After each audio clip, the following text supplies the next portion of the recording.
जी। हमारे साथ राधिका खेरा कुछ देर बाद। चर्चा कैसी चले वो तो चर्चा करने वालों का अधिकार है, परंतु वास्तविकता क्या है ये जानकर चर्चा होती है तो उसमें से सार्थक निष्कर्ष निकलते हैं। संघ का अपना काम एक अनोखा काम है।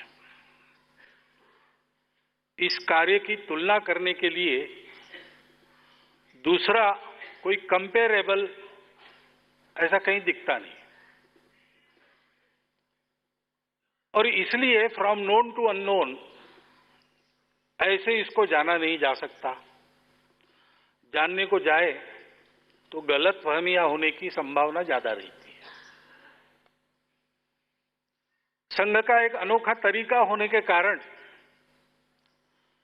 और संघ के कार्यकर्ता अपना काम करते रहते हैं, प्रचार प्रसिद्धि के पीछे नहीं भागते। संघ की शक्ति जैसे जैसे बढ़ती है वैसे वैसे उसका प्रचार अपने आप होने लगता है, माध्यमों का ध्यान जाता है, लोगों की चर्चा में संघ आता है तो संघ क्या है इसको जानने का सभी लोग प्रयास करते हैं। फिर कोई काम बढ़ता है, एक शक्ति स्वरूप बन जाता है तो किसी किसी को उस शक्ति का डर भी लगता है, तो फिर उसके बारे में अपप्रचार भी होता है। इसमें कोई भी बात अस्वाभाविक नहीं है, लेकिन हमारी दिल्ली प्रांत के कार्यकर्ताओं ने सोचा एक बार संघ की वस्तुस्थिति क्या है ये अधिकृत रूप से दिल्ली के प्रभावी प्रतिष्ठित लोगों को बताई जाए, उस पर कुछ प्रश्नोत्तर हो, और इसके लिए ये समय चुना गया। क्योंकि वस्तुस्थिति जानना आवश्यक है, वो वस्तुस्थिति मैं आपके सामने रखने वाला हूं।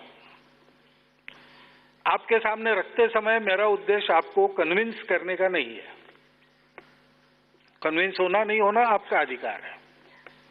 जो है सो मैं बताऊंगा। आपके प्रश्नों के उत्तर जितनी मेरी जानकारी है उसके आधार पर मैं दूंगा। आगे उसमें शोध करना, संशोधन करना, ये सब आप कर सकते हैं, आपका अधिकार है। लेकिन जो भी चर्चा उसके बाद आपके द्वारा होगी वो संघ की अधिकृत जानकारी के आधार पर होगी, इतना हमारे लिए पर्याप्त है। संघ को समझना है तो प्रारंभ करना पड़ता है डॉक्टर हेडगेवार से। संघ के वो निर्माता थे और डॉक्टर हेडगेवार ने, हम लोग संघ में ऐसा कहते हैं कि अपने को बीज रूप में मिट्टी में मिलाकर संघ के वृक्ष को बड़ा किया।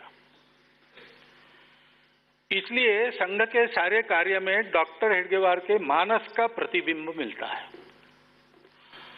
बिना डॉक्टर हेडगेवार को जाने संघ को समझना कठिन है, संभव नहीं। और आज अगर संघ को हम देखेंगे तो डॉक्टर हेडगेवार का मानस क्या था इसकी झलक मिल सकती है। तो इसलिए समझने वालों को वहां से प्रारंभ करना पड़ता है। नागपुर के एक कनिष्ठ मध्यम वर्गीय पौरोहित्य पर अपना उदरनिर्वाह करने वाले वेदज्ञ परिवार में डॉक्टर हेडगेवार का जन्म हुआ। घर की परिस्थिति कोई बहुत अच्छी सांपत्तिक परिस्थिति नहीं थी। 3 भाई थे, इनसे बड़े 2 थे। उस समय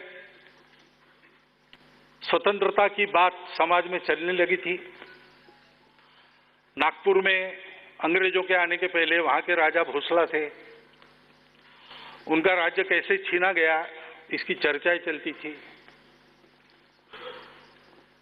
लोक कलाओं में कलाकार, मंदिरों में कथावाचक, ये सब किसी न किसी निमित्त ऐसी चर्चाएं करते थे। इस वातावरण में बचपन से ही डॉक्टर हेडगेवार और एक स्वतंत्रता की आकांक्षा लेकर पले बढ़े।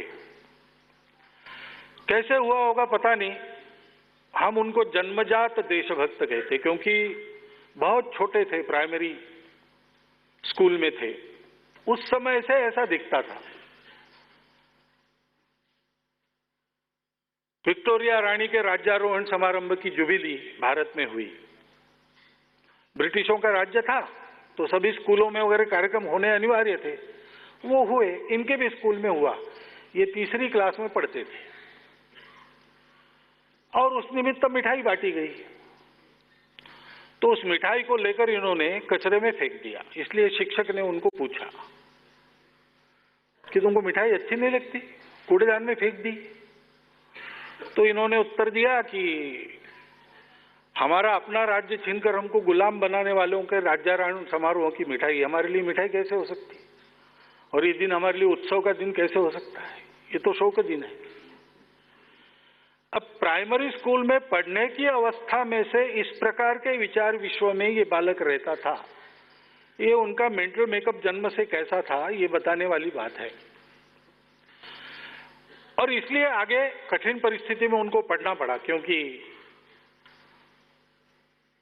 11 साल के थे तब उनके माता पिता एक ही दिन उनका देहावसान हो गया। प्लेग की बीमारी नागपुर में चल रही थी, तो उनकी सेवा में दोनों लगे थे, तो उनको भी प्लेग हो गया और एक ही दिन दोनों का देहांत हो गया। घर में कमाई का कोई साधन नहीं, अत्यंत दरिद्री अवस्था में अपनी पढ़ाई को पूरा करना पड़ा। परंतु सब कालावधि में डॉक्टर हेडगेवार के जीवन में, जो आगे चल के डॉक्टर बने, 2 बातें नहीं छूटी। एक, अपनी पढ़ाई में हमेशा अपने विद्यालय के पहले 10 बच्चों में आना, और दूसरी बात, देश के लिए जो कोई प्रयास चल रहा हो उसमें तन मन धन पूर्वक, धन तो पास में नहीं था, तन मन पूर्वक सहभागी होना। तो सार्वजनिक जीवन की दीक्षा बचपन से ही उनके जीवन में प्रवेश कर गई। आगे चल के वंदे मातरम आंदोलन चला। उस वंदे मातरम आंदोलन को और नागपुर के विद्यालयों में संगठित करने का काम करने वाले अग्रणी टोली में डॉक्टर हेडगेवार थे।